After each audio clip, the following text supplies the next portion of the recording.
Xitoy yana bir fitnani o'tirg'a chiqardi. Zimiston qish to'rining xabar qilishicha, Sharqiy Turkistonning Savan noyasi, Jingoxi yezi, Liushugu kentidagi 4 cho'ng masjidning 2018-yili 10-aprelda terrorlikqa qarshi turish nomida doiralar tarafidan chiqilganligi, xarobistonmi cho'nqur o'raklarni qo'llab ko'mitilganligi o'tirg'a chiqdi.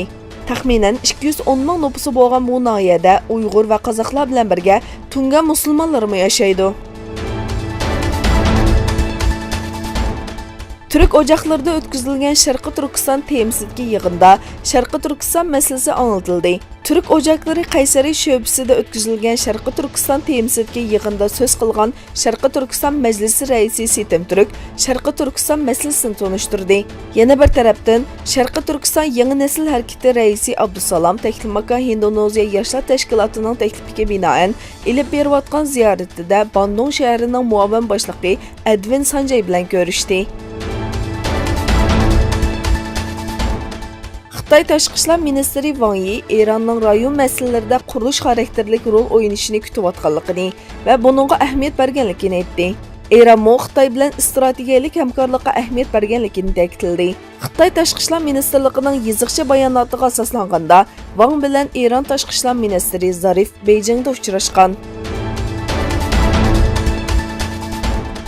Venezuela Mudofaa ministri Vladimir Lopez tahdidlarga qarshi prezident Nikolas Maduroga shartsiz sodiq bo'lishini davomlashtirganligini bildirdi va Amerikaning qo'rchoq hokimiyat qurish uchun jasadlarni dastlab o'tish kerakligini aytdi.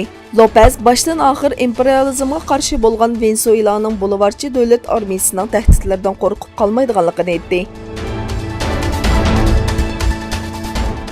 Eron İnqilob Muhofizlari armiyasining muavin bosh qo'mondoni Salami Washington, Tel Aviv va Riyod doiralarini tanqid qilib, dunyo darajadan tashqari kuchlarni yangidek planlari borligini bildirdi.